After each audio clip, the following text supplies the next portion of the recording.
आशीर्वाद की याचना करता हूं। मैं सोच रहा था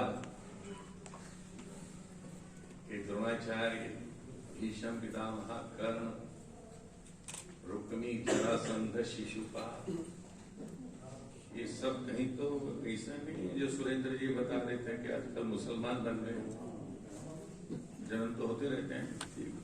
तो बेटा बेटा सोच रहा था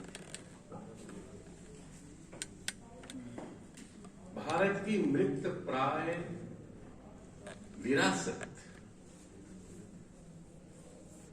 जिसको देश के माननीय प्रधानमंत्री कहते हैं, विरासत क्या है? विरासत समन्वयवादी, एकात्मवादी, अद्वैतवादी, समरसतावादी, वननेस की,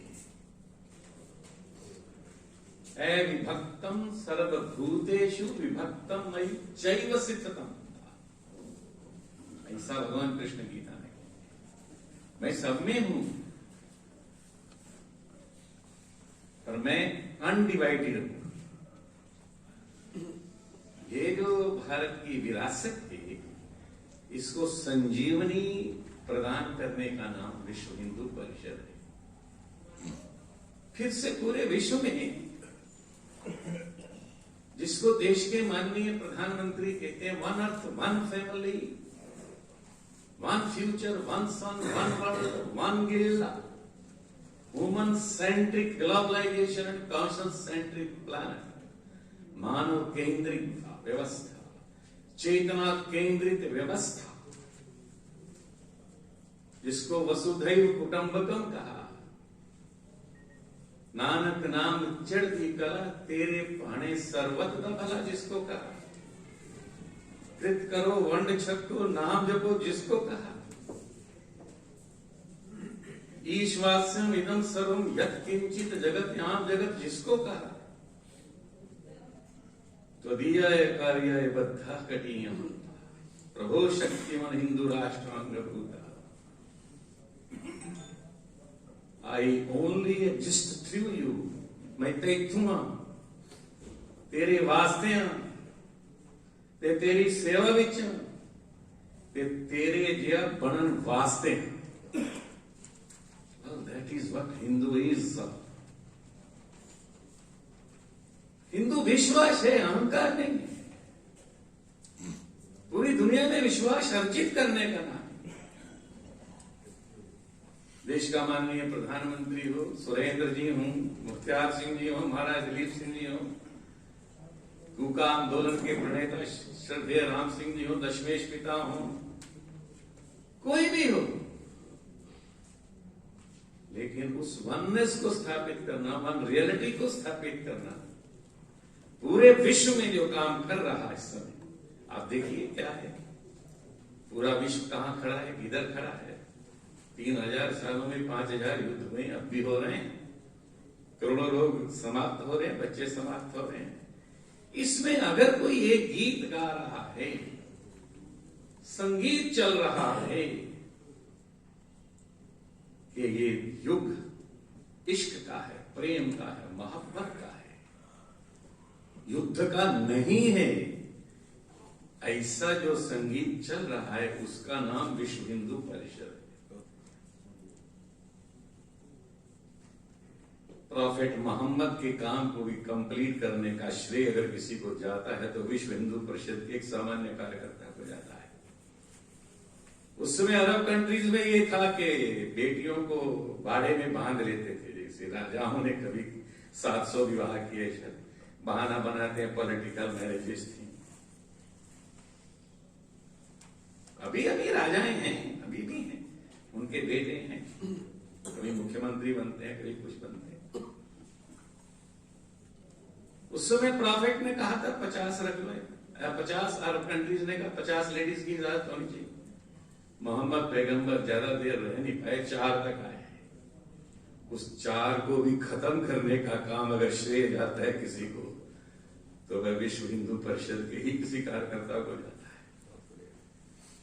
3 तलाक। ईसाइयत क्या है, क्राइस्ट क्या है? श्रील प्रभुपाद गोस्वामी जब विदेशों में बोलते थे तो रात को क्राइस्ट क्राइस्ट जपते थे। ईसाई पादरी उस समय का सबसे बड़ा एम्यूनल, उनसे बातचीत करने लगा, आप क्राइस्ट का नाम जपते हैं और इधर इंग्लैंड में आ गए हैं ईसाइयत का प्रचार करने। उन्होंने कहा क्राइस्ट किधर से आया? उन्होंने कहा क्रिस्टो से। क्रिस्टो यूनानी शब्द, क्रिस्टो किधर से आया? बोला वो तो हमने भारत से लिया है, कृष्ण से। तो फिर क्राइस्ट का नाम जपने में कहां न बनती है। हर चर्च में जिस दिन प्रार्थना, उसके बाहर खड़े होकर ऐसे ईसाई जगत का स्वागत करने का भी अगर किसी ने निमंत्रण दिया है तो वह भी विश्व हिंदू परिषद का ही एक कार्यकर्ता है। इसलिए पूरे विश्व में अगर फिर से कूका की आवाज गूंजे, या राज करेगा खालसा की रहे न कोई, इसकी आवाज गूंजे, या काल अकाल महाकाल से बढ़कर कराल, महाकाल से बढ़कर अकाल बनने की बात चले, तो है अगर कोई कर सकता है, कर रहा है, तो वह विश्व हिंदू परिषद का कार्यकर्ता है। दुनिया उसको प्रधानमंत्री कहती होगी, दुनिया उसको अशोक सिंघल कहती होगी, जिसके दूसरे दिन सिर पर लाठी मारकर, हम पहले दिन थे गोलियों के बीच में थे, मुख्तियार उसको मुलायम सिंह को गुस्सा है तो दूसरे दिन उसका फिर आदम, दूसरे दिन शूटिंग सीधा किया था। पहले दिन तो ऐसे ही पैरपुर में गोली मारा था, दूसरे दिन हमारे काफी लोग उसमें गए, जिसका जिक्र अभी आपने किया है कि 76 hours and 4 lakhs or 6 lakhs, 6 lakh लोगों का बलिदान। हम संघर्ष कर रहे हैं, इसका मतलब हम इससे एक बात निकलती है, और वो क्या निकलती है कि पंजा साहब और ननकाना साहब के दर्शन भी हम करेंगे अपनी देश की धरती पर करेंगे। हिंगलाज भवानी को भी इधर लाएंगे शक्तिपीठ में, पीओके को केओपी बनाएंगे, ऐसा भी सोच सकते हैं। अगर 500 वर्षों का कलंक भारत का ये नवयुग हो सकता है, तो फिर ये छोटे मोटे कलंकों का ज्ञान वापी या मथुरा वाला तो कोई विषय नहीं है। आपको शायद आनंद आए बात जानकर कि उड़ीसा में पहली बार पूरे उड़ीसा के अंदर पहली बार हमने राजभवन में भारत माता का विग्रह शेर के साथ और पीछे अखंड भारत का चित्र बनाकर छोड़ा है। आप कभी जाएंगे तो आनंद आएगा। पहली बार भारत माता और अखंड भारत का, और उसका अनवीलिंग किससे कराया हमने, उद्घाटन वहां की 18 पद्मश्री महिलाओं के द्वारा, ताकि आने वाले समय में उसको कोई छेड़ भी ना सके। क्योंकि मैं जिस बात का श्री सुरेंद्र जी जिक्र कर रहे थे कि फिर से भारत माता को आसीन होना उसी पद पर, चाहे किसी लाड़ के उनकी धाड़ी को खींचना हो, और चाहे किसी